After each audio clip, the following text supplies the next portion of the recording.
To know that you, Sharmeen, are the not only the first Muslim woman, Pakistani woman of color to direct a Star Wars film.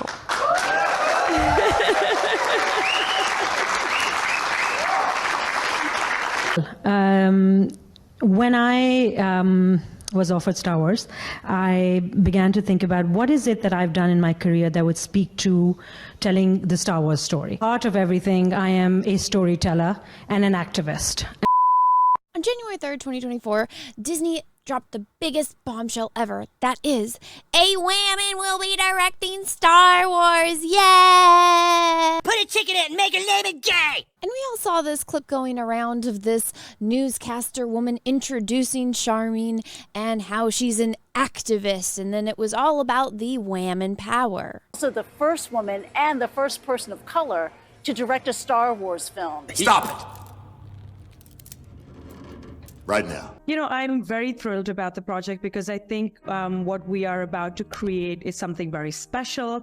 And we're in 2024 now. And I think it's about time that we had a woman come forward to shape the story in a galaxy far, far away. And naturally, that rubbed a lot of people the wrong way because it's like, well, what do you mean the first woman? What do you mean a new woman? This has been going on since, 2012 when Disney bought Star Wars and Kathleen Kennedy took over. And ever since then, it's literally been whammon, whammon, whammon, whammon, whammon, whammon, whammon. So naturally, I didn't know who the heck this woman was. I'd never heard of her before. I was like, it's the first woman director of a Star Wars movie. You kind of want those to be good and make a lot of monies, don't you? So this should probably be somebody that's prestigious, that has, a lot of credit to their name, so that way they can prove themselves and, make the best movie ever. And instead they chose a woman who nobody knew who the heck she was. So I did a little digging and looked her up. Now, I personally like to watch interviews of people because I like to see their body language, their tone of voice. It's very different reading an interview versus watching someone on camera. So I went to the good old YouTube and I looked up her name. And that's when I found this interview she did for the Asia Filmmakers Society. And I watched about 5 minutes of it, and I lost a lot of brain cells. And I posted a clip of it on Z Twitters, and it went viral in this little niche of the internet of everyone that was just flabbergasted by the things she said. So I'm going to play you this clip. Take in mind, this was a clip from the first 5 minutes of an interview she did that was over an hour long.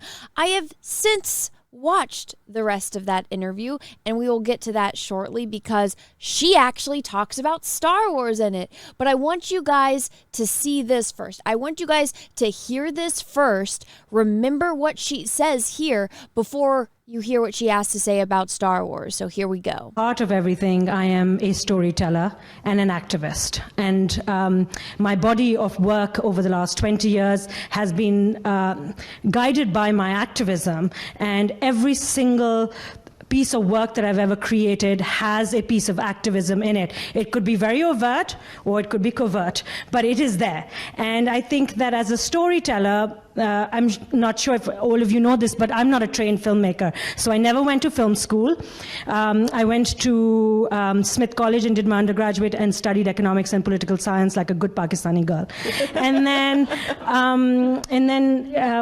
I did my graduate studies, but also in international politics. And so I am an accidental filmmaker.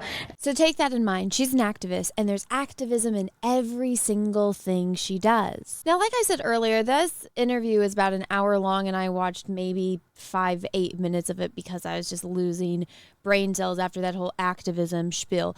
But I decided, I was like, all right, I got some stuff I got to do. I'll just have this playing in the background and listen to the rest of it because she might say something interesting. And oh my gosh, was I right? Because guess what, guys? She actually talks about Star Wars. Now, take in mind, this interview was posted over 7 months ago, so back in 2023. So Disney knew that this woman was going to be directing a Star Wars movie. Back then, she was talking about it at conferences like this, and nobody cared. Nobody posted about it online. I mean, this video has been up on YouTube for over 7 months and nobody found it. Nobody discovered it because nobody was looking up this woman's name because she's not a notable person in Hollywood. And Disney knew 7 months ago that she was going to be directing a Star Wars movie, and they didn't think to announce it until, I don't know, January 3rd. Kind of ironic, huh? Isn't it? But guys, I've made you wait long enough. You guys ready to hear what this woman has to say about Star Wars? A Pakistani filmmaker alone, you are a global filmmaker, and of course there's, one might even say, an intergalactic filmmaker. We the collective we here in the Asia Society, again I'm going to cite, we are very proud, but really it is enormously thrilling to know that you, Sharmeen, are the not only the first Muslim woman, Pakistani woman of color to direct a Star Wars film.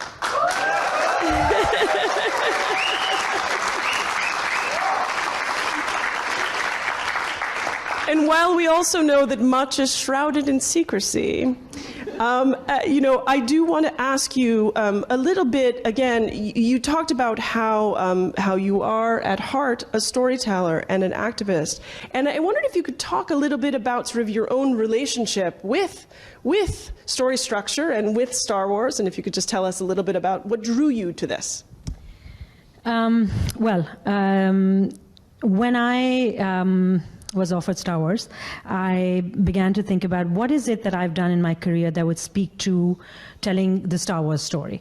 And I've spent the better part of 2 decades of my life telling stories about heroes who are faced with insurmountable sort of roadblocks, who tackle things, who fight to have their voices heard, who have inner conflict, who are forging the way, who have self-doubt at some point, but then they come forward and, they try and change the narrative on something, push the needle on something, win a few battles, and eventually create change within themselves and within their communities.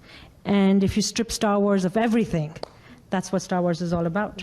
And so when I think about what I have learned as a filmmaker is, having lived and worked in so many different countries, it's the hero's story that really is something that needs to be told time and time again, especially in the world that we live in today. Because I ask myself, what are the heroes that I want my children to have? Who is my hero? What is the kind of person that I look up to? And in the world that we live in today, which is very bifurcated, which is becoming more black and white as we sort of go down the path, where the story of Star Wars is so important because it commands billions of people around the world. It's the largest franchise in the world, but also because the messaging in Star Wars is so important. And I think that that is what attracted me to it. It's to be able to tell a story that resonates with people, that 3 generations can come to a cinema and they can sort of watch it together and take something different away from it, but also for my children and for all our children to have heroes who they aspire to become, or they see the inner conflict in the hero in what they're seeing around them. And so that's the story that I'm about to tell. Interesting how all of a sudden now, or in that clip, she's talking about heroes and the hero's journey. And if you watch the actual interview, there's a little bit more to it. But it does take a long time to get to that section where she talks about Star Wars. I think it's interesting that they all knew that she was directing a Star Wars movie before the entire Star Wars community did. Kind of funny how that is, right? But throughout the entire interview, all she's talking about is activism and stuff that's going on in Pakistan, which obviously she's from there, so she's very passionate about that, which is fine. Just the way that it comes across, because we see this and you would think, oh, that's harmless. This is just something that she cares about and she's going to just make the Star Wars version of it, right? But then you see her now going around in all of the, promotion for this new Star Wars movie that she's doing. It's not about the hero's journey. It's not about telling stories with heroes in it that people can relate to. No, it's all about whamming. That's all it's about now. So I'm like, oh, it's funny how you changed your tune. You know, back when you first were talking about Star Wars, back before anybody knew you were working on Star Wars, you seemed to actually, you know, kind of get the concept of like, oh, the hero's journey and telling stories that, you know, everyone can relate to. And now it's the exact opposite. It's, I want to make men uncomfortable, and it's all about whammon. It's all about whammon, whammon, whammon. So it's kind of funny how people, you know, will be somewhat genuine, and then the second they get a big Hollywood budget movie, they go woke to, you know, push a narrative. I think it's kind of weird, kind of ironic. Maybe she's doing that so that way she could get to where she is, but from the little bits that I've seen from like her Miss Marvel stuff and then some of the other clips that they showed in this interview, I mean, I don't know how the heck this Star Wars movie is going to make money. I genuinely don't know. I will be shocked if it does. I hope that it's good. I hope that I'm wrong, and she proves me wrong, and she's actually, you know, just in disguise as a Wookiee, and she's, you know, actually cares about the things that she does and makes, and that I just don't get spoon-fed a bunch of activism about whammon and having that shoved down my throat when the Star Wars movie comes up. But we will see. But guys, what do you think? She actually talked about Star Wars, and notice again how it is the exact opposite. That woman right there in that interview from 7 months ago, how different she is promoting Star Wars now. Because if she did what she said in that interview, and you know, that's what she was saying in all these clips that are going viral and all these news interviews she's doing, it'd be funny how like different she'd be perceived online. But no, instead of saying this stuff that she had no problem saying 7 months ago, all of a sudden now, the second it gets announced like by Disney officially to the public and it's introduced to the Star Wars community, now all of a sudden it's whammon, whammon, whammon, whammon, whammon, whammon. First whammon doing this, first whammon doing that, first whammon that looks like this doing this. And it's just like, what the heck? Talk about a fool, you know, 180 there. But yeah, guys, I sat there through it like an hour and found that little gold nugget for all ya. So I hope you guys like that. Let me know what you guys think about all of this down below in the comment section. If you guys like this video, please smash the like button. If you didn't, that's okay too. Thank you so much for watching this far through. If you haven't, smash the subscribe button, ring the bell for notifications, all that jazz, and I will see you guys all in the next video. So until next time, I hope you all have a great rest of your day, morning, evening, afternoon, wherever you are in the world. And may the force be with you, because we are really, really, really, really, really going to need it. Bye, everyone.